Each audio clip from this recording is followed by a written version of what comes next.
Olá, meu povo! Olá, apaixonado por TV! Olá, você que gosta do conteúdo que eu trago aqui no canal do YouTube TV Saudades.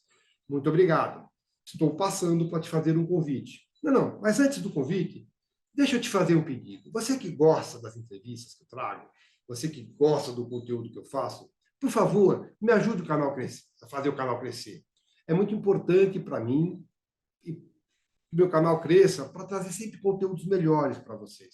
Então, você que gosta, por favor, vai lá, comente, compartilhe, divulgue, se inscreva, dê like. Like é importante, gente. Eu preciso de like. Ative o sininho, pirim, pirim, pirim, pirim, que assim que novo conteúdo entrar, o pirim, pirim, pirim vai te avisar que tem novo conteúdo. Então, muito obrigado. O convite é o seguinte: você que gosta do meu trabalho, você que gosta do TV Saudades, me acompanhe nas outras plataformas que eu tenho. No site www.tvsaudades.com.br, no Instagram, @TV Saudades Oficial, no TikTok, @TV Saudades Oficial, e no Facebook, TV Saudades. Cada um deles faz um trabalho diferente, sempre lembrando a memória da televisão brasileira.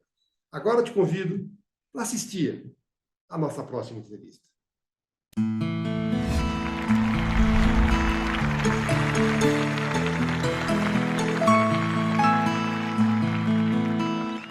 Bom dia, apaixonado por TV. Muito obrigado por estar aqui mais uma vez acompanhando a nossa entrevista. Hoje eu estou muito feliz. Eu trago um profissional das artes, muito conceituado, com um trabalho bastante sólido, bastante significativo em teatro e em televisão. Falo com Elias Andreato. Elias, muito obrigado por ter aceitado o meu convite, viu? Prazer, Vamos falar do que a amigo. gente ama? Vamos. Então, tá bom. Elias, eu gosto de começar do começo. Eu começo te perguntando, e imagino que tenham sido momentos diferentes. Quando você tomou contato com a arte, quando você decidiu que este seria o teu caminho e que caminho você seguiu, você foi estudar, como é que foi esse início? Conta para mim, por favor. Tá. Na verdade, com a arte dramática, nunca fez parte da minha formação. A primeira vez que eu entrei no teatro já era um adolescente, né, um jovem. Mas o meu professor de literatura no colégio, ele fez um trabalho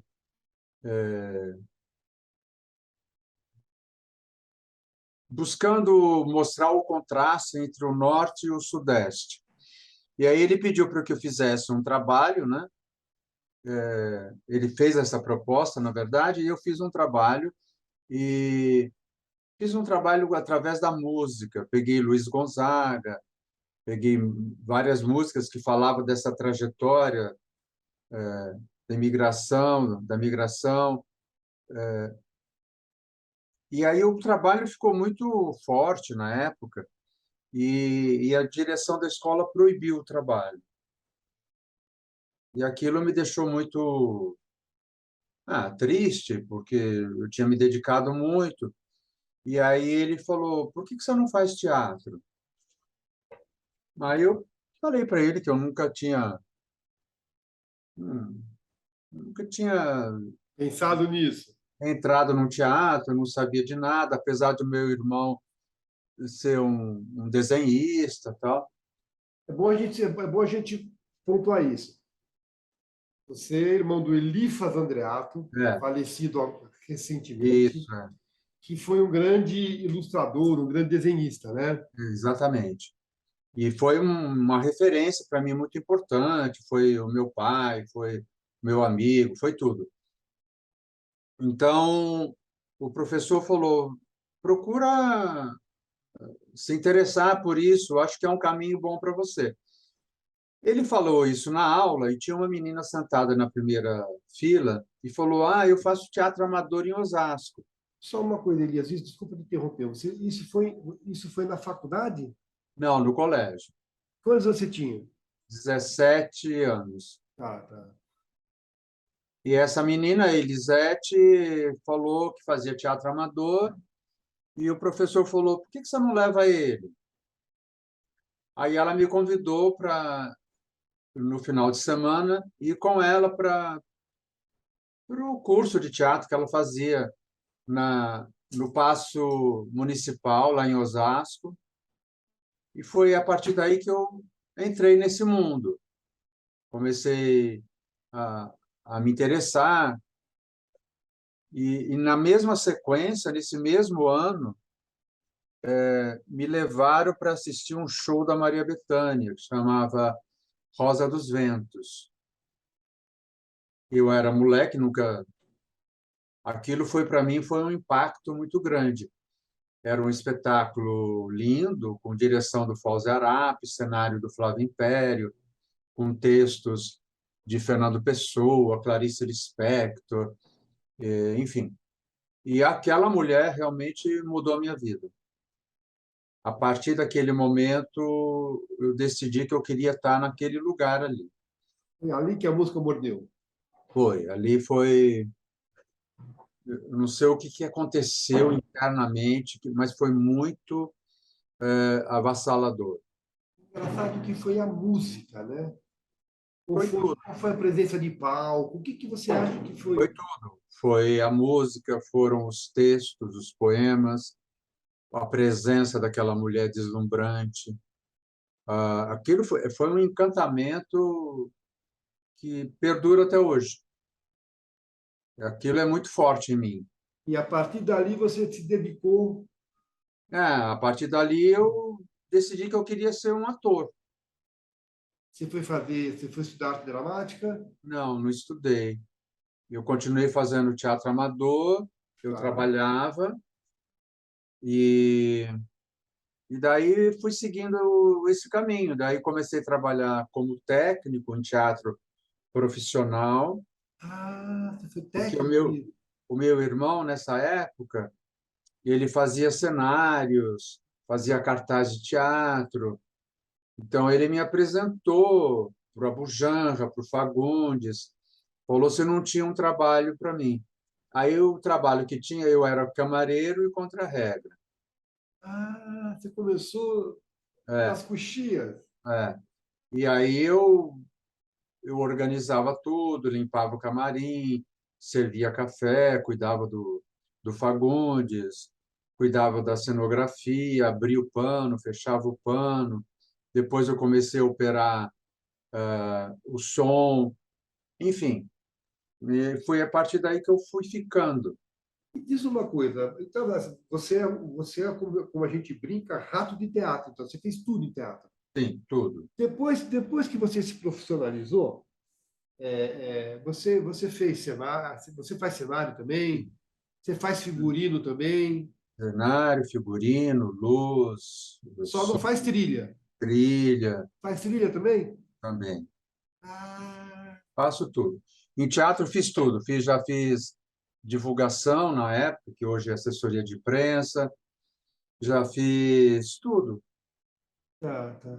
Desde montar o cenário, desde confeccionar coisas.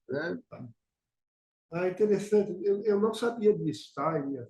Agora, deixa eu te perguntar uma coisa que é uma curiosidade pessoal minha. Você falou aí em divulgação. Eu tenho uma visão, não sei se você concorda comigo, que a divulgação no teatro ela é muito boa para a estreia e ela não é tão boa para a manutenção. Você acha, primeiro, É, você acha que eu estou certo? E é, segundo, por que que você acha que isso acontece? é que antigamente, claro, não existia tantas peças em cartaz.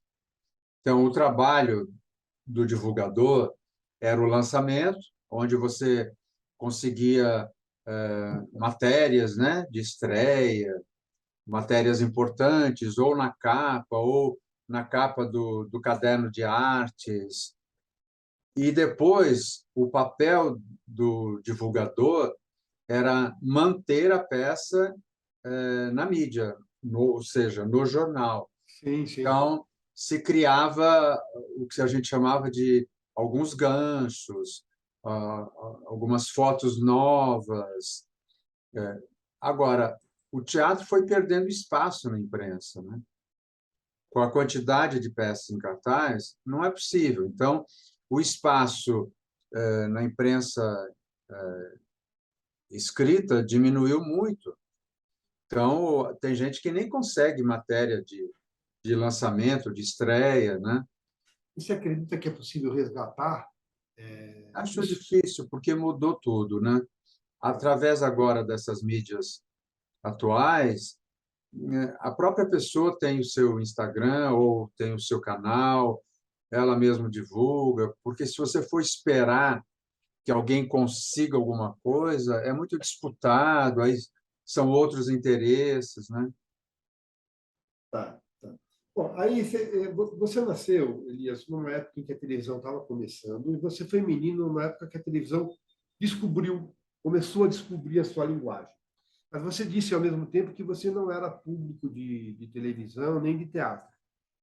Era leitor, né? Você gostava de ler, mas você tinha o Elifas que estava no meio. A pergunta que eu quero te fazer é a seguinte: você tinha ídolos, artistas brasileiros que você gostava antes de descobrir Maria Bethânia? Olha, é que é assim, é, eu venho de uma família muito simples, enfim, classe média, bem média, né, para baixo. Ah, Então, não tinha televisão. A tá. gente assistia aquela frase conhecida, né, que assistia televisão no vizinho. Depois que compramos televisão, aí se via em casa, mas Porque era dividia. coisa de rico, né? Televisão. Televisão era um Be- objeto de luxo, né? E a televisão também era dividida, nós éramos em seis, né, filhos. hum, Imagina o desespero que era. Por exemplo, eu tenho um problema com futebol, porque eu tinha um irmão que era jogador, era um desespero, porque ele se apossava da televisão e só via futebol, e a gente tinha que ver a mesma matéria 500 vezes. Ele foi profissional? Foi profissional em Cuiabá, no Dom Bosco e no Misto. Ah, tá. Mas, enfim, era bem difícil esse espaço de Tá. conquista lá em casa. Mas a televisão, ela era muito ingênua, então tem uns personagens da minha época que me marcaram, tipo Mazzaropi, que está no inconsciente coletivo de uma geração, a minha e abaixo e acima também. Eu sou um pouco mais novo que você e vi Mazzaropi. E tinha o Arrelia, um palhaço, que tinha um programa Valdemar Seinfeld. fantástico, né, na televisão. Tinha a Hebe, que fazia entrevistas já naquela época, com cantores maravilhosos. Mas, assim, a novela em si, eu ouvia a novela de rádio, mas não tinha nenhum ídolo de televisão, assim, Tá, de novela, ator, tá, né? tá. Não tinha. Mas aí, quando você foi para o teatro, você foi, então, desconhecendo, por exemplo, o tamanho do Abujamra. Não, não tinha noção, porque Não? eu não tinha formação nenhuma. Eu não sabia quem era quem, não sabia. Fui sabendo aos poucos. Não sabia o que era o teatro de arena, não sabia o que era o teatro oficina, nem o TBC, não sabia nada. O Eu que não por... tinha nenhuma referência teatral. E você acha que isso foi positivo ou pode não ter sido positivo? Foi difícil. Foi difícil porque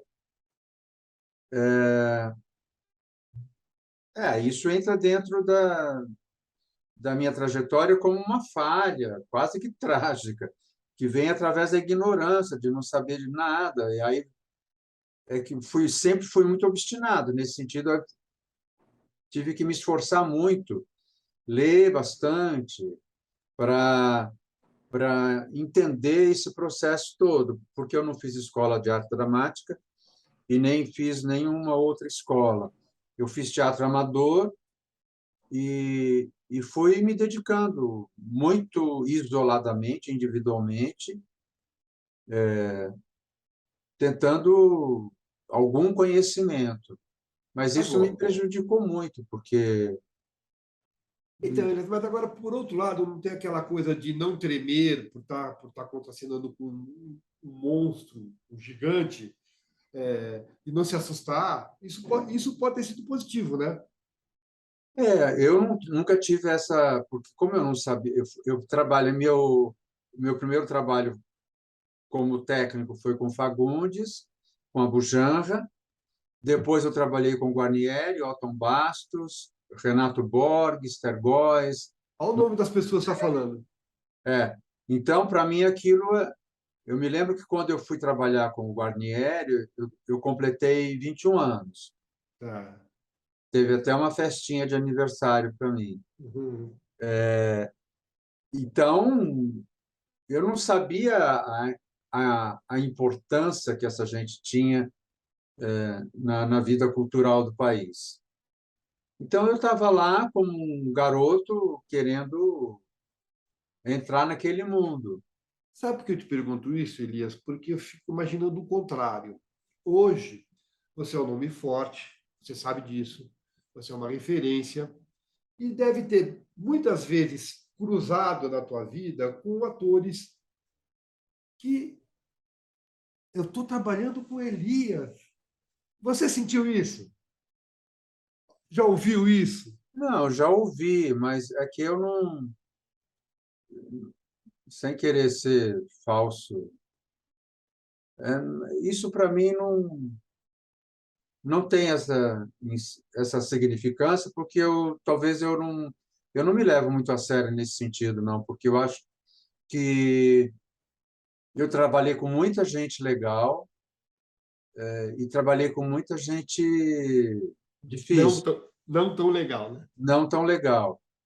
É. Eu acho que esse sucesso, essa experiência que te leva ao reconhecimento, à fama, ela pode ser muito bacana, mas desde que você tenha uma certa lucidez, né? Sim, mas Porque senão fica uma doença, fica uma coisa neurótica, boba, burra. sim, sim, Helena, mas eu digo do ponto de vista do jovem ator. De Não, repente, de repente vai trabalhar com Elias Andreato e fala, puxa vida, que responsabilidade. Para você, é mais um trabalho. Mas para esse jovem ator, para essa jovem atriz, é, ou, ou contracenando, ou sendo dirigida, ou de repente fazendo um texto, né, uma leitura, deve ser uma coisa emocionante. Eu imagino que sim. olha, no meu caso é o seguinte, claro que aqui entra a minha visão, né? Eu era muito ignorante, muito. Eu estava diante do Abujamra, diante do Fagundes, que também estava, de uma certa forma, no início da sua trajetória, mas já tinha uma experiência.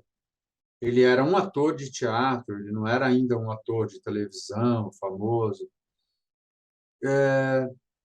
A minha ignorância pode até ter aparentado uma arrogância, né? É, Mas era ingenuidade da minha parte, burrice, porque eu não tinha nenhuma referência, não sabia. Eu falava o que era verdade para mim, né? é. Então isso podia incomodar, porque não vinha preenchida desse jogo de sedução entre o cotidiano, a fama, as relações do trabalho, né? Mas você se sentiu acolhido? Em alguns momentos, sim, outros não. Em nenhum momento, às vezes. E isso te ensinou a acolher? Ah, com certeza. Você é o profissional acolhedor. Sou. Que Sou engraçado. não por ser um falso cristão, É, mas é uma lição mesmo, né? porque foi muito duro. quando você é jovem, você deseja, você tem um sonho. Aí, quando a pessoa te ignora ou a pessoa fala, você não é daqui, tenta outra coisa, aquilo te deixa dolorido. Dói, né? Dói, eu sei como é que é. Eu ficava muito isolado, ia para casa chorando.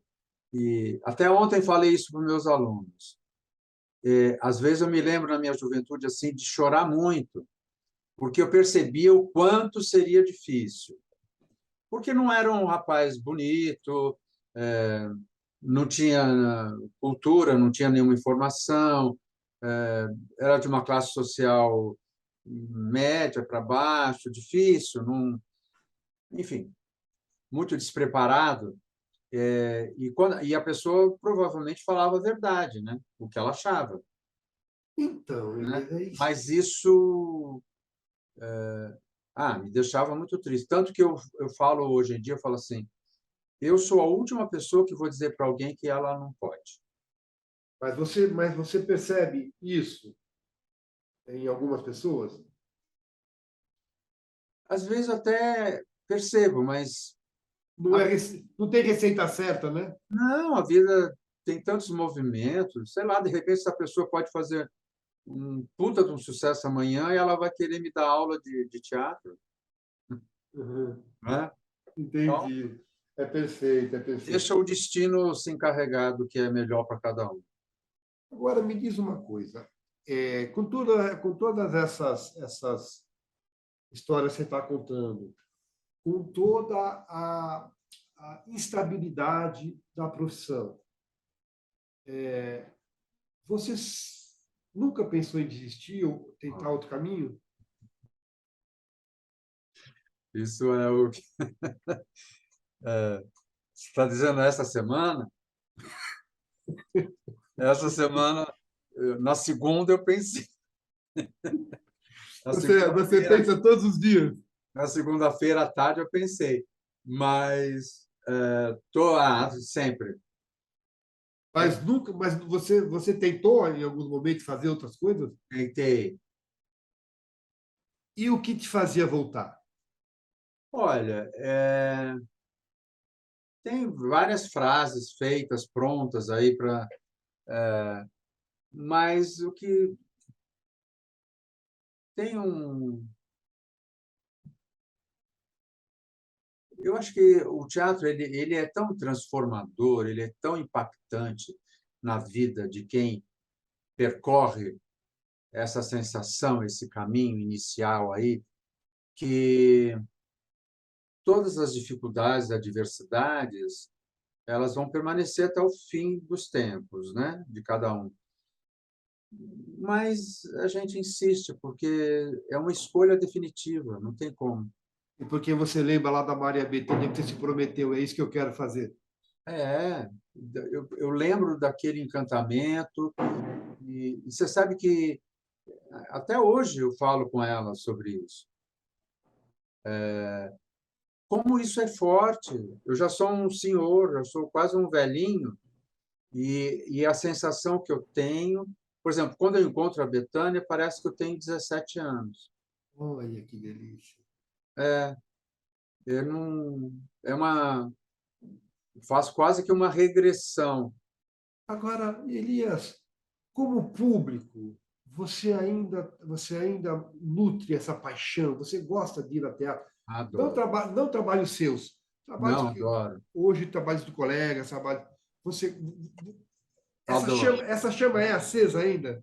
Adoro. Não é nem uma questão de chão, porque assim, tem uma coisa que a gente sempre fala, e eu acredito nisso, sim. Eu aprendi muito teatro, como eu não estudei, eu aprendi muito assistindo. Eu assistia os atores na coxia, ensaiando, fazendo leituras. Todo o processo de preparação de uma peça, eu assistia do cantinho, porque eu era um contra-regra, eu ficava ali na coxia, acompanhando, né? Então, eu percebia toda a discussão, a reflexão de cada um, o caminho que cada um seguia para achar o seu personagem. Eu ouvia o que o diretor dizia para cada ator. a proposta que ele tinha de encenação, de concepção de cenário, chamava o cenógrafo, eu acompanhava tudo ali quietinho. Isso, para mim, foi a minha formação, a minha aula, Tá. né? Então, quando eu assisto teatro, eu não assisto, e digo isso com toda a honestidade, nunca assisto a falar assim, eu faria diferente. Não, eu assisto o que a pessoa fez. Eu posso gostar, posso não gostar, é normal. Você deixa o profissional de lado e você vai você se Não, vou ver despe do profissional e veste a coisa do público. o que eles fizeram para mim. É isso. E também, quando eu vou estrear uma peça, eu falo, gente, é isso. Quem não gostar, faça o seu. Tá, tá. Né? Mas isso também é segurança. Você acredita, você é convicto do que está fazendo melhor. Mesmo que você vá lá e fale, nossa, é horrível. Eu falei, mas foi o que eu fiz. Tá, tá. Né? Você falou uma coisa aí me remeteu a uma pergunta. Você falou que o teatro é transformador. É. E é. O teatro é salvador. Eu acho que o teatro é salvador. Eu fiz uma conta rápida aqui, são cerca de 40 anos de profissão. Mais um pouco. 40. 40 anos, mais de 40 anos. Você pegou, então, uma fase, ainda que você tenha me explicado que havia menos peças antigamente, que era mais fácil divulgar, mas você pegou época que os espetáculos iam de terça a domingo, casas cheias. Hoje você faz 2, 3 dias para encher casa, é uma dificuldade. O que levou a isso e como a gente voltar a ter, criar novo público de teatro? Olha, isso é uma discussão eterna. É que, na minha época, quando eu comecei, o teatro tinha uma significância, uma importância política. O teatro também tinha uma importância do entretenimento, com conteúdo que vinha lá do TVC, grandes clássicos, grandes atores, grandes produções. Depois tinha o Oficina, que era um teatro mais transgressor, mais experimental. Tinha o Arena, que era um teatro mais voltado para o social, político, para o pensamento, enfim. Então, era muito definido isso, né? E o público, tanto a classe média quanto a classe estudantil, eles frequentavam esses lugares. Se nutria de teatro, né? E nutria, porque isso era um evento importante, fazia parte do cotidiano dessas pessoas, né? E eles iam a restaurantes, eles iam a bares, eles iam em passeatas, eles iam ao teatro, eles iam ao cinema, eles frequentavam, porque a cultura ela exercia um lugar de destaque na sociedade. Se vivia um período de efervescência cultural, né? Sim, tudo. O cinema, o teatro, a própria televisão. Aí a televisão foi criando um poder de massa. E aí a gente sabe, né, que a televisão ela criou ela foi projetada para o emborrecimento, né? Para o domínio da massa, né? Eu, Então, esses estudantes que frequentavam, eles não tinham ídolos televisivos. As pessoas não iam atrás de gente de televisão no teatro. Eles iam atrás do pensamento, dos autores, do que estava sendo dito, dos grandes diretores, né? Quando a televisão ocupa o centro de tudo, você esquece o autor esquece o diretor e o protagonismo vem para a estrela da televisão. Então, eu vou ao teatro ver aquela estrela, Sim. né? Eu não vou ver o Shakespeare, o Brecht, o Ibsen, o Mas até isso diminuiu um pouco hoje, né? É, De ir ver a estrela. O ator de televisão ainda leva público, mas não é mais não também é como. como era antes. É porque também, assim, na sua maioria, e aí não estou fazendo nenhum julgamento, é que para chegar nessa grande massa, você não podia arriscar muito, não podia filosofar demais, né? Você tinha que montar textos mais populares, mais diretos. Então, os espetáculos foram ficando mais simples, né? Os textos foram também. Os É, é, autores foram mudando os textos foram acompanhando esse. o pensamento da grande massa. É verdade, eu E concordo que com você. foi pensado, tudo isso foi elaborado, né? Pela própria ditadura, e a televisão ela foi uma aliada, né? Sim, sim, é Esse verdade. processo todo, né? Mas você era daqueles profissionais de teatro avessos à televisão? Ó, isso sempre é uma discussão assim interessante, porque eu conheço muita gente que fala assim: "Ah, isso aí é horrível, isso aí essa televisão é da ditadura, ela tem um poder". Aí a televisão chama. E Paga, aí paga bem.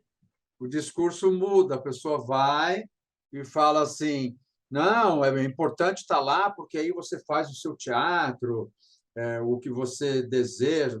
Bom, enfim, aí Só que vira. faz sucesso na televisão e continua sendo chamado e o teatro fica mais difícil, né? Tanto que a esquerda toda, os intelectuais do teatro, foram todos para a televisão. Eles É. produziram coisas legais? Produziram, né? Mas todos se renderam a este veículo, foram todos para lá. Aí começa a se justificar o porquê estão lá, o porquê estão ganhando tanto dinheiro. E o porquê fazem campanha hoje também, né? Enfim, Enfim. Agora, me diz uma coisa. Você é de uma idade em que havia preconceito contra o artista. sim. Você enfrentou você e o Elifas enfrentaram na família esse preconceito? Não, porque quando você é pobre, você não tem, você não tem preconceito, né, dentro de casa, assim. Ah, Pelo contrário, se você não é bandido, já era um orgulho, né? se começar a levar dinheiro para dentro de casa também, É, trabalhava, desde que seja honesto. é, porque assim a única relação é não se tornar um bandido. Mas você sabe que havia esse preconceito, né? Você deve ter conhecido muita gente que enfrentava esse preconceito. Sim, na minha casa não, porque, enfim, a gente estava tentando o melhor, tentando ser alguma coisa bacana na vida. Então, isso era um motivo de orgulho, mesmo com toda a dificuldade, né? Ninguém nunca falou, sai dessa vida, meu filho, isso não é para você. Não, pelo contrário. A minha mãe até ficava com pena, porque eu me dedicava tanto, não acontecia nada, enfim. Mas sempre Eles chegaram a ver você fazer sucesso, teu pai, tua mãe, ver você, o Elifas fazer sucesso? sim, Tinha o, orgulho? tinha, Ah, era isso é uma muito, coisa muito. isso é uma lembrança gostosa de ter, né? A minha mãe é viva até hoje, né? Ai, que maravilha. Tem 97 anos. Mas é lindo tudo, né? Uma coisa amorosa. Nunca teve nenhum preconceito nesse sentido. Claro que outras pessoas tiveram momentos difíceis, né? Aí entra dentro de uma outra classe social, mais burguesa, em que o filho ser artista ou ele vai virar um homossexual, uma prostituta, né? Maconheiro. Maconheiro. porque ainda existia Pecha, né? aquela memória do artista como prostituta na carteira da censura lá, né? Mas, enfim, isso eu conheço muita gente que ainda sofreu isso, né? Agora, Elias, quanto tempo de teatro para pintar a televisão? Há muito tempo. Aí você foi fazer televisão como ator. Na verdade, assim, a primeira participação em televisão, numa novela, foi na Helena. Foi onde? 87. Então, o cinema surgiu antes, O cinema, assim, foi também como ator. como ator. Então, aí o cinema, pelo que eu vejo, você fez Choque, Diversão Diabólica. Foi o primeiro filme, Foi. 1984. É. E Era um depois, longa, é um filme de terror, né? quem era a direção? Ah, esqueci. Não era do Mojica, não, né? Não, do Jair. Não, Ah, tudo bem, não, tudo bem. E depois você fez, 3 anos depois,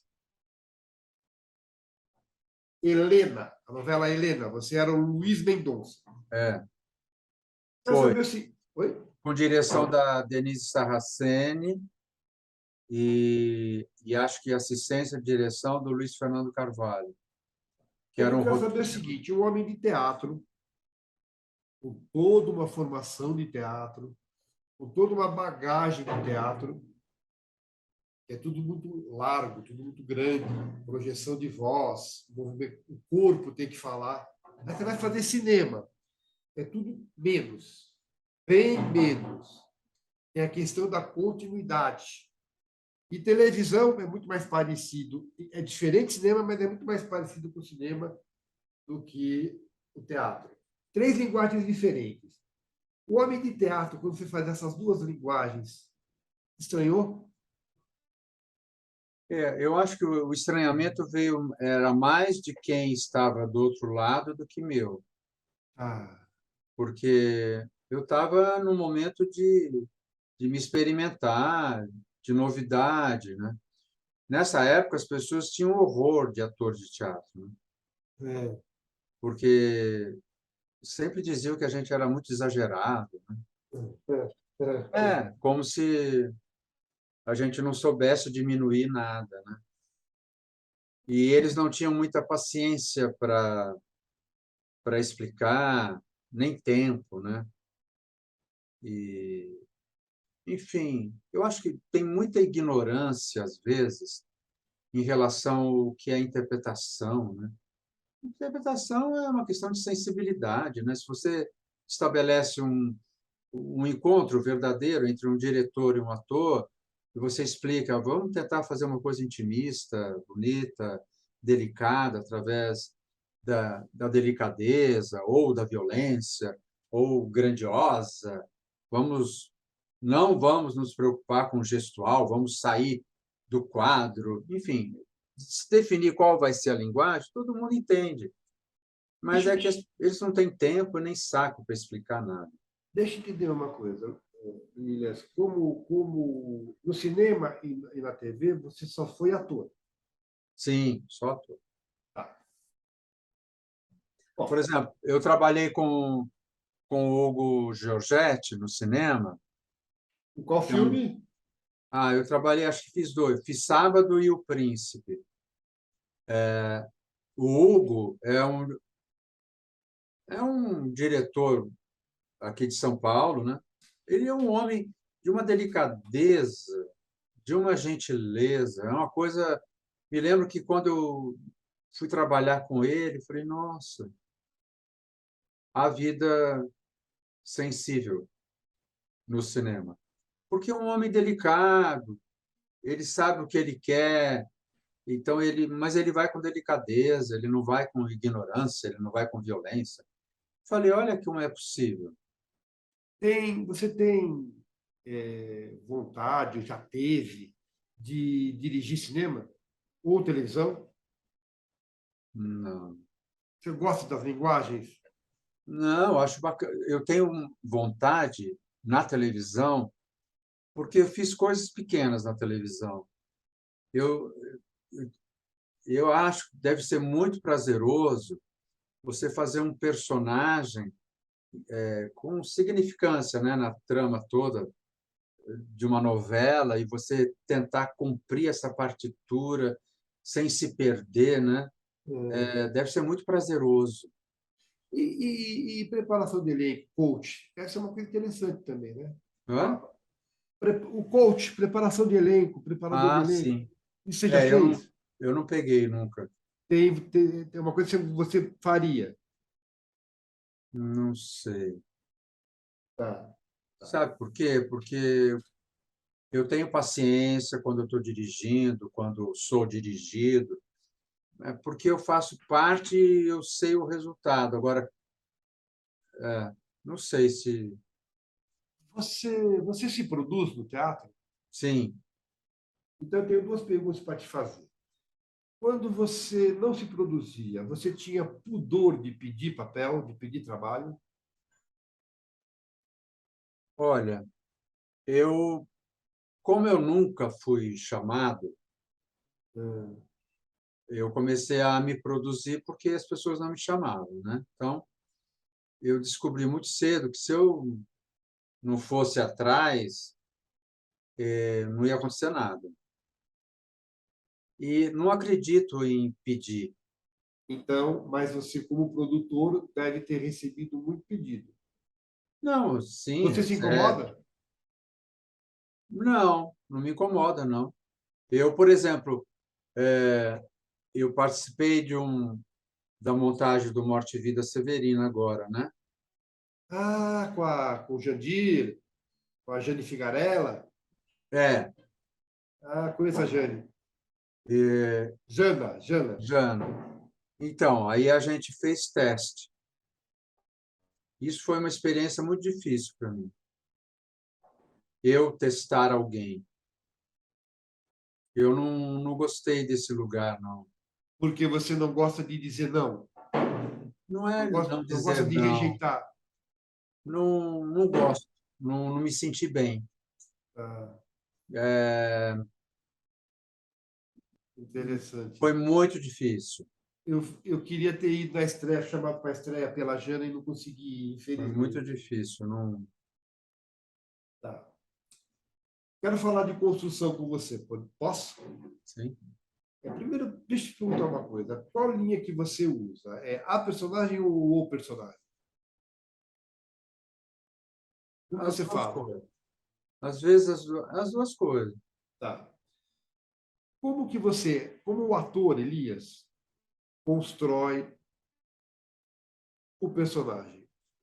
De dentro para fora, a partir do emocional, a partir do sentimental, a partir mesmo do racional, ou de fora para dentro, a partir da aparência, a partir do jeito de andar, a partir do jeito de se vestir.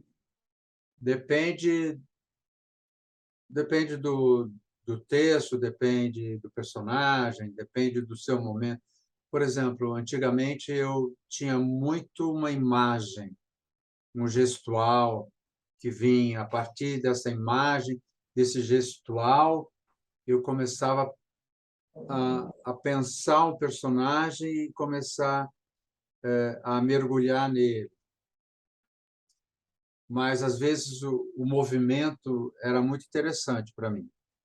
Ah, Eu trabalhei muito tempo com o Márcio Aurélio e a gente falava muito sobre isso. Aparecia um gesto. Eu me lembro, por exemplo, que no Diário de um Louco, um dia eu acordei porque ele se torna o rei da Espanha, né? hum. Então, este gesto, ele acabou sendo um caminho para entrar na loucura do personagem. Então, foi a partir do gesto que eu pensei assim, não precisa botar uma coroinha, né? Isso pode dar a ideia de que isso é uma coroa, né? Enfim, um detalhe. Mas tem outros momentos que é da própria dramaturgia, o texto, às vezes, ele é extremamente poético ou muito duro, cruel, E aí aquilo vai gerando em você sensações. E aquilo é um processo, é um caminho para você tentar entender o que seria aquela pessoa, né? Nessa coisa de construção, me ocorreu uma pergunta agora, conversando com você. Talvez, acho que eu nunca fiz. Você é autor, você é diretor e você é ator. Eu quero saber o seguinte: essas três funções, até onde elas são independentes na construção de um personagem e até onde elas são interdependentes? Olha, é assim, quando eu tô, se você me convida para fazer um personagem, é claro que eu vou conhecer profundamente esse autor, né? Vou tentar ler outras obras dele e a partir daí eu vou entender o que é esse personagem que me cabe nesse momento. Então é muito focado. Tá. Eu não estou preocupado se o cenário vai ser assim, ou se eu estou caminhando para a direita, ou faço uma grande cena no centro, enfim. Estou focado em saber quem é esta pessoa que eu tenho que cumprir. Então, é muito dividido. Tá. Não, às vezes, sim, eu não me considero um autor. Eu escrevo algumas coisas, roteirizo, tal, mas quando eu estou escrevendo, eu escrevo, leio em voz alta, tentando interpretar para mim mesmo aqui na tela do computador, para ver se aquilo me interessa. Tá. Mas aí eu não fico me dirigindo, só fico tentando me ouvir, que acho que como ator eu posso contribuir. E o Se al- diretor? Hã? E o diretor? Qual a independência dele e qual a dependência dele em relação ao autor e ao ator? É, como diretor é assim, quando eu leio um texto e aquele texto me comove ou me fascina por algum motivo, porque eu acho ele extremamente importante. Eu estou estreando uma peça hoje, que é um roteiro da Marta Noio, que é o texto dela e da Pagu. É o manuscrito inédito da Pagu. Qual é o nome do espetáculo? Até onde vai a sombra? Que a Pagu escreveu na prisão. É. É um texto muito difícil, a parte da Pagu. Quando eu li aquilo, eu fiquei muito impressionado com a densidade que ela escreveu, aquilo na prisão, um texto extremamente elaborado, confuso às vezes, mas extremamente poético, bonito, lindo. E aquilo me comoveu. Eu falei assim, nossa, essa mulher realmente ela viveu intensamente esse período da vida dela, com muita dor, e conseguiu criar uma obra bonita. E aí pensei assim, nossa, como é importante você colocar a mulher no centro do palco para falar das suas angústias, das suas dores, das suas inquietações. Aí eu pensei assim, não, é importante, a gente tem que fazer isso. Então, como diretor, não importa o personagem, não importa em que contexto isso, aquelas palavras precisam ser ditas. Se eu puder contribuir para isso, eu vou tentar. É, quando se escreve o personagem, é diferente de escrever o personagem quando você não tem o ator, de escrever o personagem quando você sabe quem é o ator que vai fazer? Porque quando você escreve para um determinado ator, você conhece as características dele, né? Tá, Se ele tem mais humor, né? Ou se ele é certo. mais dramático. se ele é mais exagerado, enfim, aí isso é interessante, é uma brincadeira. É quase que é um processo muito próximo da psicanálise, né? É a sua leitura primária daquela pessoa, né? Ela pode até se sentir ofendida às vezes, Ah, mas eu já fiz isso, mas a pessoa às vezes acha bacana, acha divertido. tá. E aí é a mesma coisa. Você dirigiu um espetáculo e aí um ator precisa ser substituído. Nossa, Tudo marcado, tudo direitinho, mas você precisa fazer adaptações por sim, causa do ator que vai entrar. claro. Sempre quando vai fazer, mesmo com as mesmas marcações, com a mesma direção, o diretor precisa dar Não, acho que uma. é assim, porque não é um bloco, né? Uhum. Porque vem um outro ator, com uma outra experiência, com outro volume, com uma outra sensibilidade. Claro que ele vai pegar a marcação que já foi pensada ali, né? Às vezes, se ele sentir impulso de mudar, a gente pode falar muda, ver o que é mais confortável para você. Mas tem que ter uma discussão, tem que saber o que que ele pensa a respeito, qual é o olhar dele, né? Para ele também se sentir acolhido, né? Para Sim. fazer parte daquilo, não é assim por telefone. Entra aí que depois a gente. Ou Elias, uma coxinha ruim atrapalha o espetáculo? Nossa, é insuportável. É? Já fez espetáculo com Ah, coxinha ruim? claro. Tá. Não, isso é a pior coisa que pode existir no mundo. Porque Ou teatro já é ele. difícil. Oi? Já é difícil tudo. É, o Se não for coxinha ruim. gostoso, para quê, né? Ô, Elias, o que, que é mais gostoso? Quando vem a reação esperada, a reação buscada, ou quando vem uma reação surpreendente? Ah, eu acho que quando vem uma reação surpreendente. Eu estreiei esse ano a última sessão de Freud com o Odilon, Wagner e o Cláudio Fontana, Ah, eu estou doido para ver esse espetáculo. que é um texto do. Nossa, a Covid me deixou mal. É, Tô tentando trazer o Odilon faz meses para cá, Marc ele não, Saint-Germain. ele não tem tempo. Eu achava, eu falava isso durante os ensaios de mesa, eu falei assim, mas, meu Deus, quem que vai se interessar por isso? É uma discussão linda, é uma discussão interessantíssima sobre a fé e a ciência, e eu falava assim, gente, mas será que o público vai querer isso? Conclusão, o público adorou. A peça foi um sucesso desde o primeiro dia que estreou. Ela já saiu de cartaz, né? Está viajando, mas volta. Ah, eu quero ver. Então, foi uma surpresa, é inacreditável. Você fala, meu Deus, a gente não sabe nada. Às vezes você tem certeza que aquilo vai ser uma coisa divertida, engraçada, e ninguém se interessa. Ah, a É, reação surpreendente, ela é realmente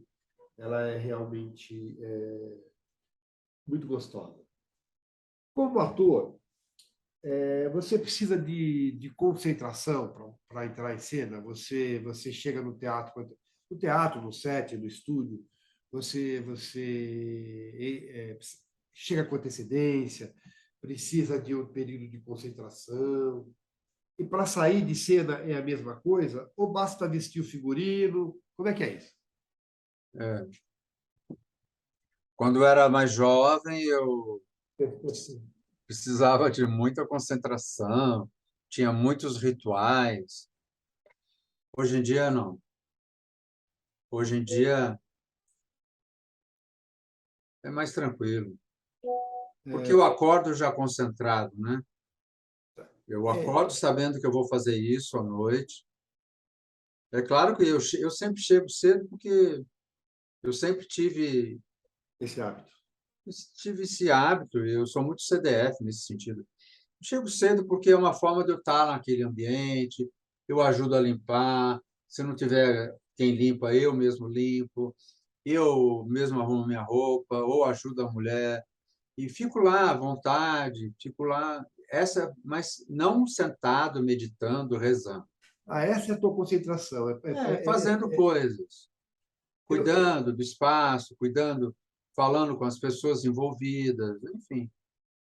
o fato de você ter feito tudo te fez gostar do todo, de participar do todo. O que eu quero dizer é o seguinte: Ah, quando você tem a visão do todo, você se sente mais à vontade do que sim, fazer só parte. sim. O que eu aprendi que é assim, eu como ator, mesmo quando eu faço um monólogo, que eu sou o centro de tudo, eu dependo de tudo isso. É. Eu dependo do cara que abre a porta, eu dependo. O cara que vai abrir a porta, ele tem que ser educado com o público que veio, não importa se muito ou pouco, né? O cara da luz e do som, a gente tem que ter uma cumplicidade, uma amizade, a gente tem que ter sensibilidade porque a gente faz o trabalho junto. Enfim, é todo mundo junto. Eu não sou a pessoa mais importante. Agora, Elias, não é duro produzir o diretor, dirigir o ator? Olha, eu já fiz tudo isso ao mesmo tempo e às vezes teve momentos que foi muito prazeroso. Eu já escrevi, já Produziu, dirigi, dirigiu já e ator. produzi e fui lá e fiz a peça. E às vezes é muito legal e às vezes é insuportável, porque é muito solitário, né? Mas não é pelo ego que eu quis fazer isso. Olha como eu sou bom. Não, é assim.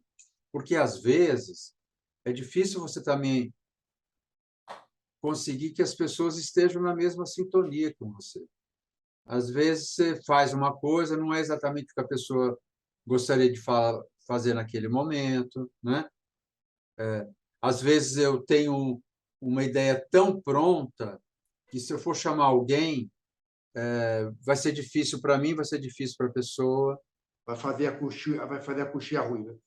Não é só coxia, assim. Se eu estou fazendo um solo, eu sei tudo o que eu quero fazer. Aí, se eu chamar alguém, a pessoa vai querer vai ter o olhar dela. Às vezes isso não me interessa naquele momento, porque eu vou sacanear a pessoa, vou ficar Entendi. brigando, né? É difícil. Por exemplo, agora com a Marta, noiva, foi bem prazeroso. O roteiro era dela. Eu dizia assim, olha, eu acho que a gente precisa cortar algumas coisas. Para ela era difícil, mas ela estava disponível. Ela falou, então, vamos cortar. Tem coisa que ela falava assim, não, isso eu não vou tirar, mas nem morta. Aí a gente era um acordo, mas foi prazeroso, foi criativo, foi gostoso. Você precisa Você gosta do trabalho em equipe? adoro, mas que seja bom para todos, né? Como ator, você diria que você habita o personagem ou deixa o personagem habitar em você? Olha, o que eu sei com certeza é que eu não sou médium. Ah, Eu não sou médium, eu sou extremamente racional. Eu construo o personagem a partir do entendimento. Eu fiz psicanálise durante 25 anos. Não me resolvi como pessoa e não vou resolver nenhum personagem. Mas eu não uso nenhum personagem para lidar com os meus defeitos ou as minhas qualidades. Simplesmente a gente vai trocando, eu e esse personagem. O que ele tem de legal, talvez eu tenha em mim. O que ele tem de ruim, talvez eu tenha em mim. A gente vai trocando. Às vezes, alguns personagens exigem o meu lado escroto, o meu lado horroroso, e eu tenho que lidar com a sombra para que o personagem se fortaleça, para que eu faça bem esse personagem. Enfim, é um jogo intenso, não é simples. Mas eu não sou um médio inconsciente que fico tomado e, no final, eu preciso de 1 hora para o personagem ir embora. Isso não. Tá. Isso, no meu Mas, caso, não. mas quando você está com o trabalho, você convive com eles Sim. diariamente, né? Isso às vezes me afeta, às vezes fico melancólico, às vezes fico triste, às vezes fico raivoso. Tudo mexe com a gente. Se uma Mas, notícia na televisão mexe com o seu humor, você imagina um personagem. Você vai cavucando coisas horríveis em você, né? e, Eu não e- preciso, desculpa, eu não preciso ser um assassino para fazer o assassino. Não preciso claro, ser, claro. enfim. Aliás, o bom do ator é isso, né? Você pode ser assassino, você tem que matar É, ninguém. mas eu sei ser assassino. Tá. Em pensamento eu sei muito, tenho muita essa experiência. Diz uma coisa para mim. Já houve algum personagem, seja no teatro, na TV, qualquer lugar, ou algum trabalho que você se arrependeu de ter aceitado e algum personagem que você se arrependeu em não ter aceitado? Não Não, acreditou, ou então não pôde fazer, puxa vida. não, isso não. Não, Não tive, nenhum não. dos dois casos. Não, Já fez alguém que existiu ou dirigiu alguém, algum não, ator? sim. Não, mas que eu não conheci, mas que existiu, existiu. Eu fiz o Van Gogh, fiz o Artaud, fiz o Oscar Wilde. E dirigiu agora o Odilon fazendo Freud. É. É mais responsabilidade fazer ou dirigir o na ficção o personagem Não, aí real? eu acho que tem muito a ver também, claro. Tem a ver com o autor, o que ele escreveu sobre essa pessoa, né? A história, a biografia, ela está pronta, você pode pesquisar, né? Você costuma pesquisar? Sim. Não, aí qualquer ator vai pesquisar. Se você for, quando eu fiz o Oscar Wilde, por exemplo, eu não tinha nada que ver fisicamente com ele. O Van Gogh também não. Então, eu seria o último ator no mundo que poderia fazer esses personagens. Mas peguei um outro aspecto que era mais fácil, pelo menos naquele momento para mim. Elias, o que é mais. Eu sei que o ator, em geral, gosta da desconstrução. Mas para você, particularmente, o que é mais desafiador, mais difícil, mais estimulante? É fazer aquele personagem completamente distante da tua realidade, ou aquele que de tão próximo mexe nas tuas feridas? E assim, eu fiz muito pouco. Acho que eu nunca fiz nenhum personagem muito próximo de mim. Como eu te Não? disse agora, são personagens muito Distante. díspares, né? Van Gogh, Artaud, Oscar Wilde, Rimbaud, são personagens atormentados, fiz Diário de um Louco, enfim, personagens distante do meu comportamento social normal, apresentável aí. Mas, internamente, esse universo sempre me interessou, a loucura sempre me fascinou. Então, são personagens intensos. Isso me fascina, porque talvez eu seja muito certinho, muito caretinha, né? A minha Você, loucura é outra. você seguiria um ator técnico, um ator emocional, intuitivo, ou mistura das duas coisas? Você se emociona em cena ou você faz tecnicamente? Não, técnico eu não sou. Tá? Tem um acabamento que aí a prática, o dia a dia, como eu fiz muito teatro, isso você vai adquirindo, né? Mas não sou técnico no sentido racional, assim. Sou muito intuitivo e muito emocional, assim. Eu tenho muita emoção, primeiro porque estar no palco para mim já é um estado de emoção, de poesia. é o lugar que eu escolhi, é o lugar que eu quero estar. Então, aquilo já me mobiliza muito. E fui aprendendo que isso independe. Nunca fiz teatro para 5.000 pessoas, né? Uhum. Mas se tiver 3, 30, 300, tá ótimo. Não, aquilo não me deprime. Quantas vezes você já morreu? Ah, muitas. Gravar ou encenar a morte do personagem faz pensar na finitude? Não, bom, eu penso isso todo dia. Você tem medo da morte? Não, Uh, não, Nunca tem até teve. não, não tenho. Eu tenho até uma brincadeira que o Uh, Claudinho Fontana, uh. ele todo dia ele liga para mim, eu atendo, ele fala: "Ai, graças a Deus você atendeu. Eu achei que você já tinha ido". Então, não, a morte não, ela me surpreende às vezes. Meu irmão morreu esse ano, né? Março, né? E foi muito rápido. Eu falei com ele à tarde e de madrugada ele morreu.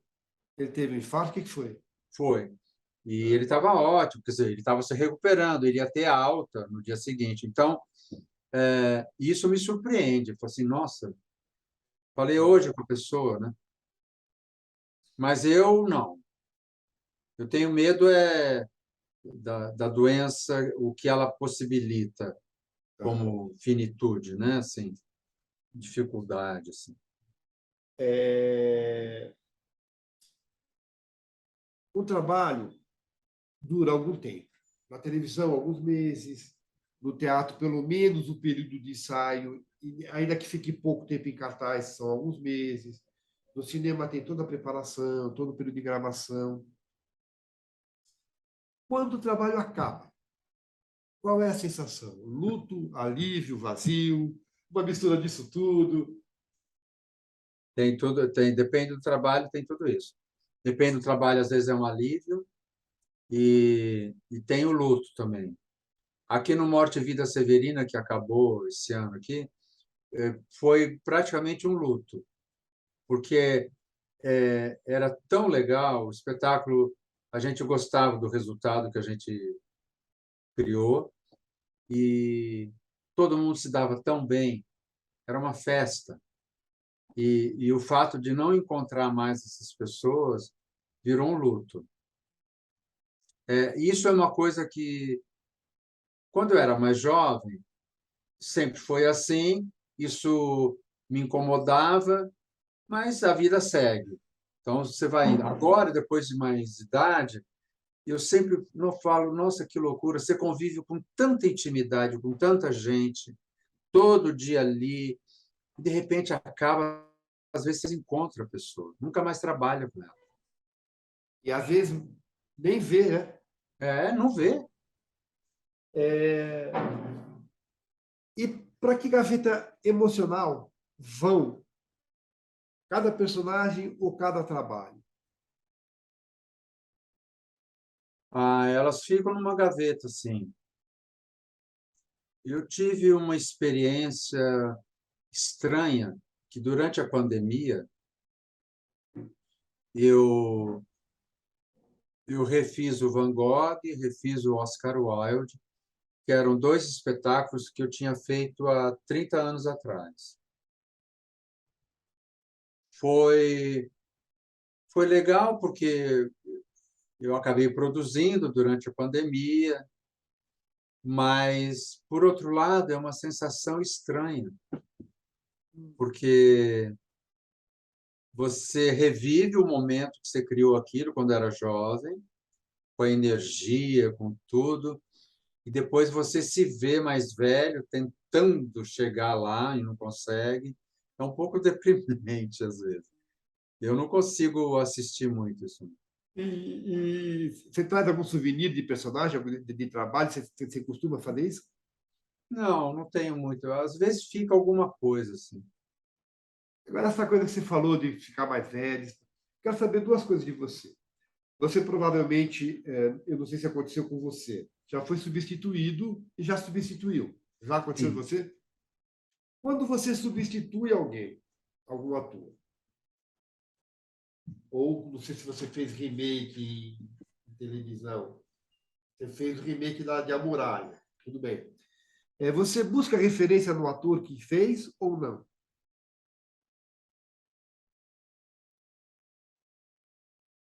É que quando eu substituí, eu não vi, Ah. eu não vi o ator fazendo.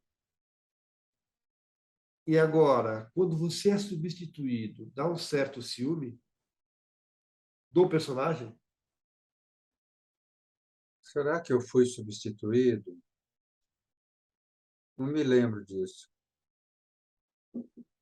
Não me lembro se eu fui substituído, Tá. mas acho que não. Daria ciúmes? Não sei. Sabe o que é? Tem muita gente talentosa no mundo, você sabe, né? Isso, lógico. Então é melhor você aceitar, porque senão você morre louco. Porque assim, é, não, eu conheço, eu sou muito amigo de atores maravilhosos que eu vou assistir, me acho micho demais vendo eles. Então eu não tenho uma visão sobre o meu trabalho, sobre a minha pessoa, minha auto-baixa estima Ah, é crucial.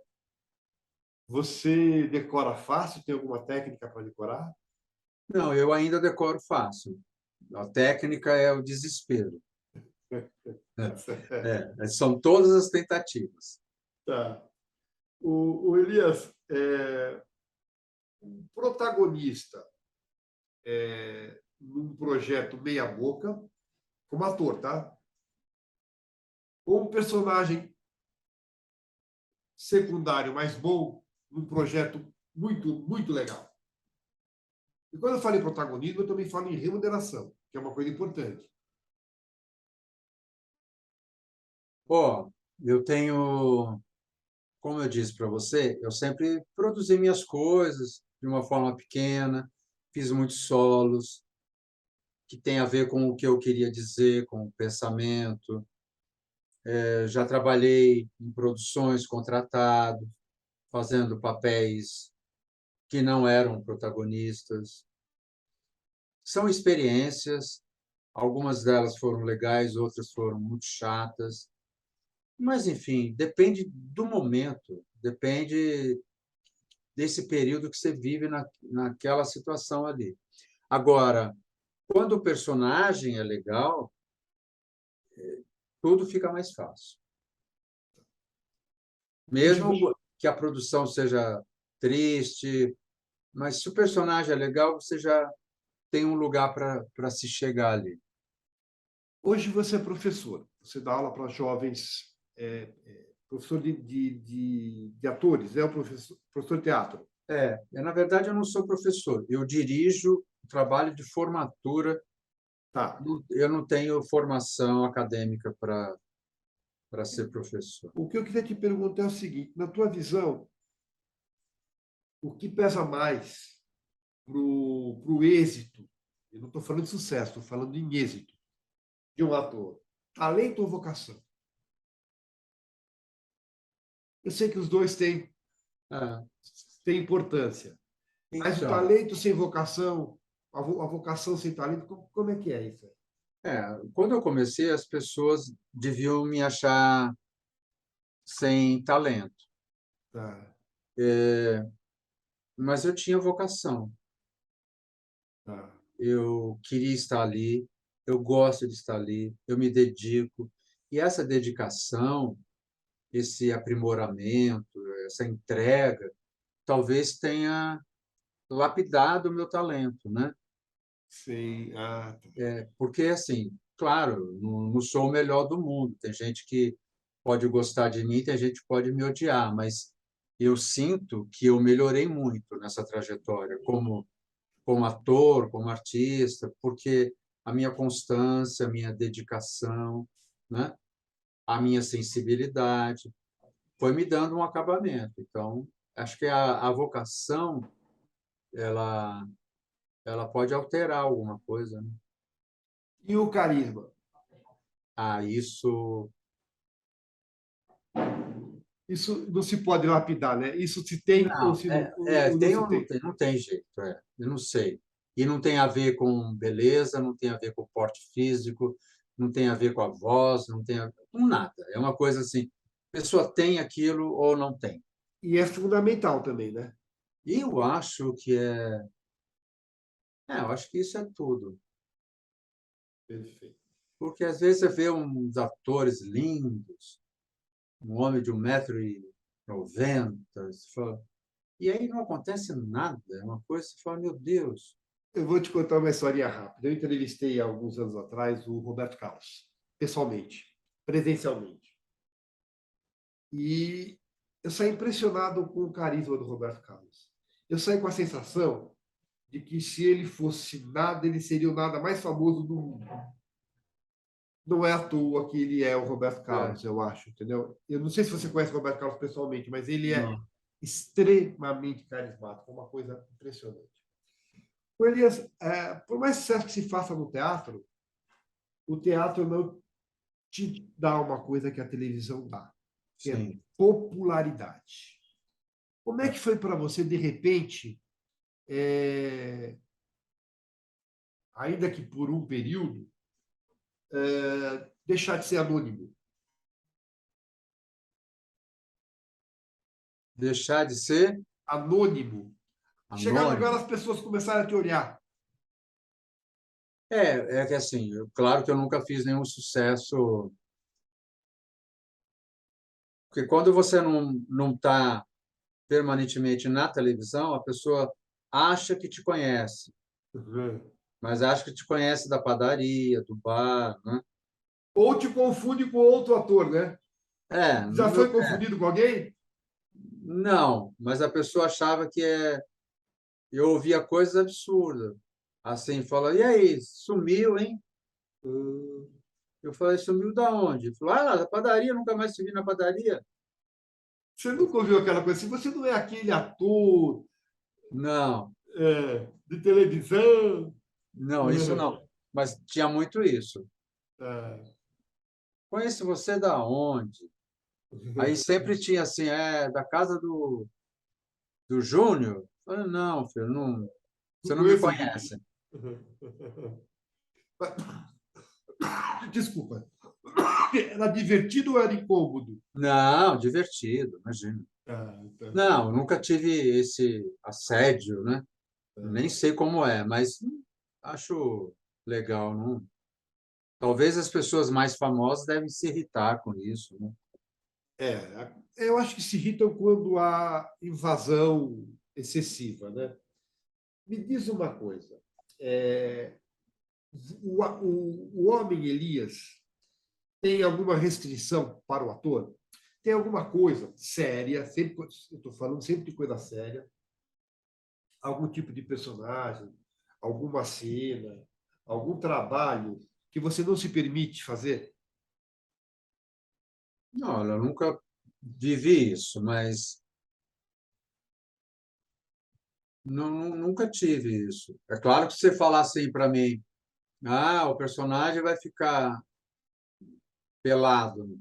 Eu já fiquei pelado em teatro, já fiz coisas absurdas. Hum. Mas hoje em dia, se falar, mas nem morto. Pode ser, Apesar, pode ser o personagem da minha vida. Eu falei, não, mas não vou fazer isso, mas nem raspar. Eu já sou careca. Se falar para mim, dá para tirar esse pouco que resta aí? Eu falo, não. apesar de que eu vou te falar uma coisa. Eu vi há uns anos atrás uma peça com a Glória Menezes, Eu sei. que ela faz a cena final é um nu frontal aos quase 80 anos. É, Foi uma das coisas mais lindas que eu vi na minha vida. Completamente nada de erótico, nada de sensual. Foi um nu frontal aos 80 anos, que foi lindo porque foi o momento da passagem. Eu achei maravilhoso aquilo. Eu sempre comento isso. Mas é. você não faria. Não, você não vai ter essa emoção. Eu vou te poupar disso. Tá bom. É, Você respeita texto e Sim. respeita ator que improvisa,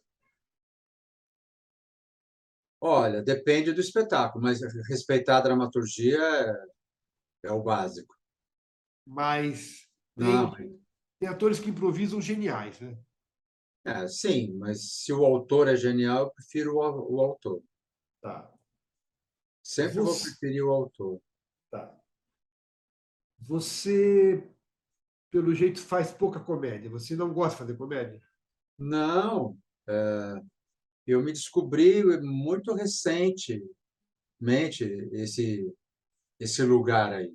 Hum, Eu da sempre comédia? fiz, sempre fiz coisas muito densas, muito cabeça, né? O Hum. pessoal brinca. A minha primeira comédia, na verdade, foi Amigas Peronomútil, né? Mas a comédia não é necessariamente. Você falou cabeça. Dá para fazer Sim. comédia com texto importante. E Ah, é mais difícil fazer comédia. eu acho que a comédia é assim, ou você tem graça ou não tem. Aí não tem como. E por que, de uma maneira geral, e você, não sei se você vai concordar comigo, a, a crítica considera a comédia gênero menor? Comédia, é comédia e acho que teatro infantil também, né? Eu não sei. Eu acho que comédia é um dom, né? Muito poderoso, né? Ou a pessoa tem ou não tem, porque o ator, quando ele passa pelo drama, ele às vezes se sai bem, às vezes não, mas dá para enganar. Na comédia, não. Ou o cara é engraçado ou ele não é. É claro que a comédia, eu já tinha feito Molière, que é uma comédia mais de costume, mais sofisticada, mais comédia rasgada, assim, direto com o espectador ali na hora. Isso foi uma experiência maravilhosa. Gostou? Muito, Ao contrário da comédia, você já fez vilão em TV, por exemplo? Você já fez vilão? Não, Nem no teatro? também não. Tem vontade de fazer? Nunca pensei sobre.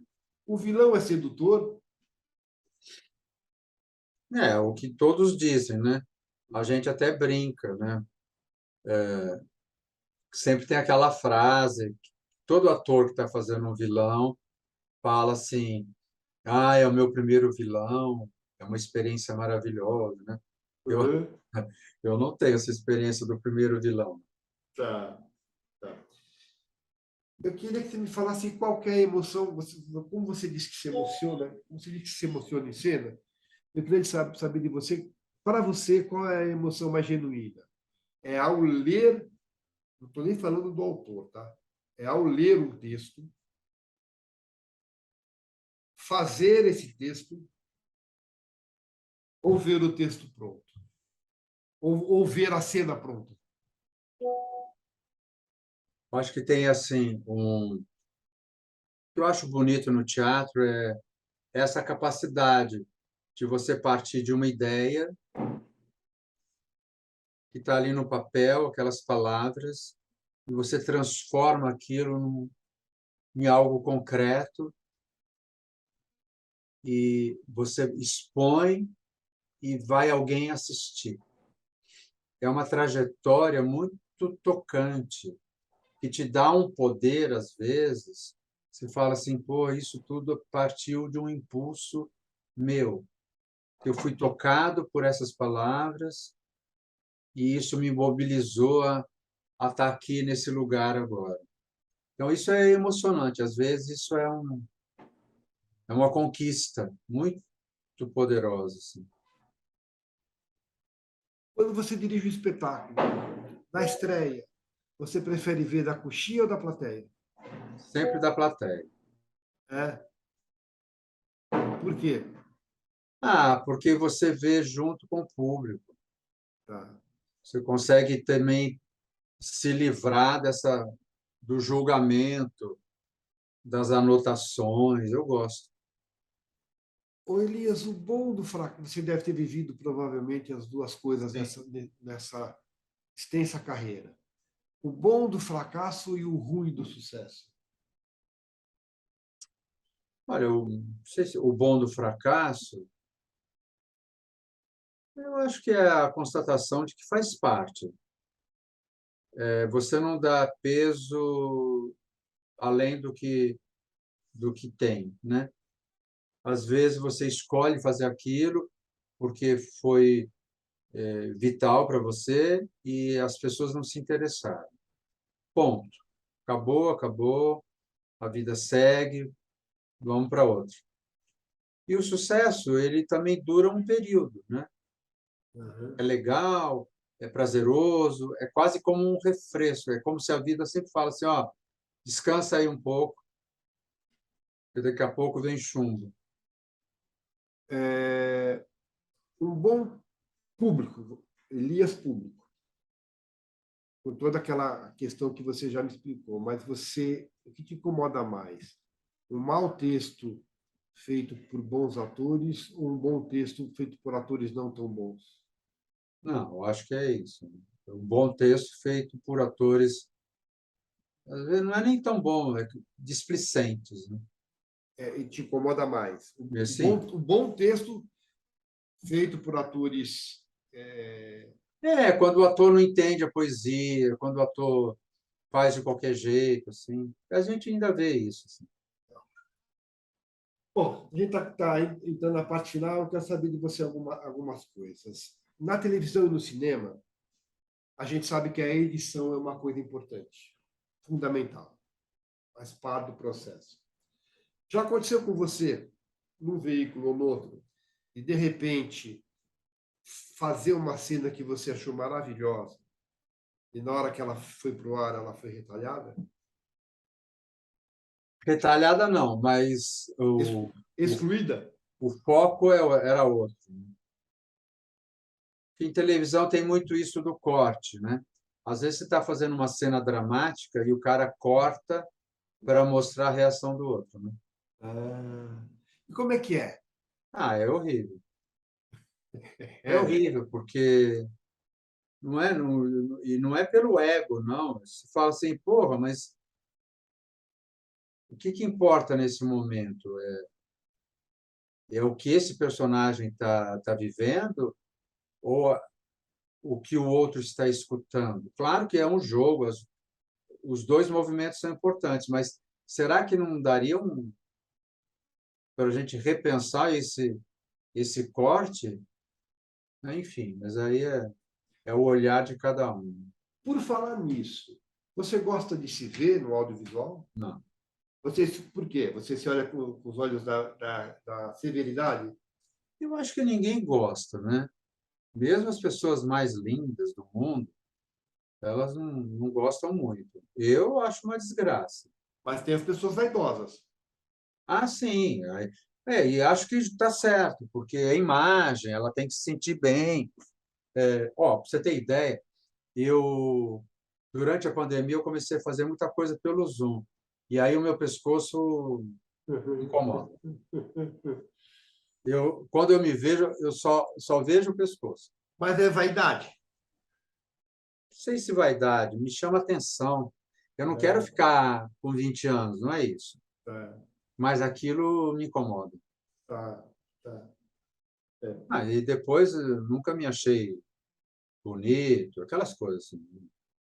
tá. Televisão é um lugar para gente bonita. Como é que você vê, é, fazendo um comparativo com o teu começo de carreira? A mídia crítica de teatro antigamente, a crítica de teatro hoje, somada a essas mídias sociais hoje que, de repente, dão voz a qualquer um. É. Como é que você vê isso? Olha, aí o que me resta é aceitar, né? Porque eu não posso fazer nada, né? Mas é diferente, por exemplo, já teve problema de invasão, é, imprensa, já teve problema com imprensa marrom, já teve problema com fake news, essas coisas? Não, o teatro ele ocupa um outro lugar nesse mundo aí. Tá. É mais pré-histórico, né? É. Mas eu acho que se dá muita importância a tudo isso, né? Às vezes o que me incomoda é assim, se você pensar, é mais o Shakespeare, o Chekhov, o Ibsen, o Tennessee Williams, eles têm menos importância do que qualquer um desses influencers, né? O que eles pensam sobre o mundo, sobre a vida, não tem menos importância do que esses É, rapazes. menos importância ou menos visibilidade? Eu acho que é importância, né? Se tivesse importância, eles estariam aí também, né? Se você monta um Shakespeare, você deduz que você vai ter um espaço na imprensa, como é importante, né? Foi, Mas foi bom você tocar nisso que me ocorreu uma pergunta. O que te motiva, o que te dá tesão para montar um texto? eu confesso assim que nesse exato momento eu, como ator, estou tentando fazer um roteiro aqui, mas está difícil, porque eu faço essa pergunta todo dia que eu sento aqui no computador. O que me interessa falar nesse momento? Eu acho assim, falar sobre a condição humana sempre é um lugar confortável. Eu acho que sempre é importante você repensar isso.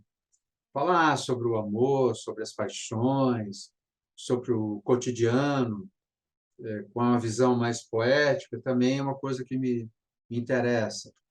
Esse universo feminino, esse protagonismo da mulher, essa falar sobre a sexualidade me interessa muita coisa. Polarização política? A política, nesse momento, eu acho que É perigoso, né? não é o que me comove, porque tem que passar esse período para a gente avaliar. Mas a velhice é uma coisa que me toca, porque é natural, mas me interessa. Me interessa falar sobre ela de um É, jeito, não sei ainda se humorado ou trágico. tá. Eu estou preparando um texto sobre finitude. E acho que falar sobre essas coisas, não sei se as pessoas vão estar interessadas, mas é uma coisa que eu tenho pensado nisso. É aquilo que você falou, a gente se Não surpreende, vai saber nunca. nunca sabe, como nunca sabe a receita do sucesso, né? É. Que é o grande mistério do teatro, é assim, De por que que qualquer. algumas coisas fazem sucesso, por que que outras não? E todo mundo que monta, monta sempre acreditando, né? Mas não sabe o que que vai. É, Isso é mágico, né, Elina? eu acho que eu sempre falo assim, a gente tem que fazer porque a gente quer, porque a gente gosta. O que vai acontecer depois, se não der certo, acaba, tira de cartaz, não tem o que fazer. Não tem como insistir numa coisa. Alguma coisa que você não fez lá no passado, que você gostaria de ter feito, e não fez não porque recusou, ou não fez porque não foi convidado, ou não fez porque. Ou mesmo na TV, alguma novela que você gostaria de ter feito, algum personagem que você gostaria de ter feito, Não, alguma coisa que não, você ainda queira fazer. não, claro. Hoje em dia eu penso assim, eu não tenho muito isso assim, não, eu fiz pouca coisa na televisão, quando me chamaram eu não podia, porque eu estava fazendo teatro, o teatro ocupa muito tempo. Também fui poucas vezes chamado para fazer, nunca me quiseram lá, falaram, ele tem que estar aqui, nunca teve essa angústia de ninguém. Eu lembro bem você no Beleza Pura, quando você fez a Damascena no É, Beleza Pura, né? foi. Mas, enfim, e também fiz o que eu achava que tinha que fazer, batalhei por isso. nunca fiquei em casa esperando que me chamasse, enfim. Acho que está tudo certo, assim, não tenho nenhum arrependimento, não tenho nenhuma mágoa, um rancor, não. Pelo contrário, acho que procurei tentar ser leve na vida, humorado. A vida já é difícil para piorar. Perfeito, Elias. As duas perguntas para encerrar. Você falou que são mais de 40 anos de carreira, quanto precisamente? Hum, Que ano você começou? 71. 71, são 51 anos. Mas como ator, alguns anos depois. Não, como ator, 77. Então, são menos 6, 45 anos, 44, 45 anos de carreira. Imagino que nesses 45 anos de carreira, você deva ter feito em teatro, cinema e TV cerca de uma centena de personagens. A pergunta que eu te faço é: o que essas 100 vidas juntas acrescentaram à vida do homem, Elias Andreato? Você seria uma pessoa diferente se tivesse tido uma outra trajetória, não artista? Sim, tenho consciência plena disso. Acho que o teatro ele foi muito generoso comigo. Porque se você pega esse rapaz que começou lá atrás, ignorante, Mesmo você ter querendo desistir todos os dias. é, Hum. ignorante, despreparado, sem nenhum conhecimento de nada, o teatro foi me dando um universo interno poderosíssimo. Fui lendo grandes autores, tenho frases e personagens lindas guardadas na memória, que foram me transformando no que eu sou hoje. Então, essa somatória desses autores, desses diretores que eu encontrei, desses artistas, atrizes, atores que eu acompanhei a vida toda, eles me fizeram o que eu sou hoje. Então, a obra da Maria Bethânia, que percorreu a minha vida, a minha existência, tudo que ela cantou, tudo que ela disse de poesia a vida toda, ficaram guardadas.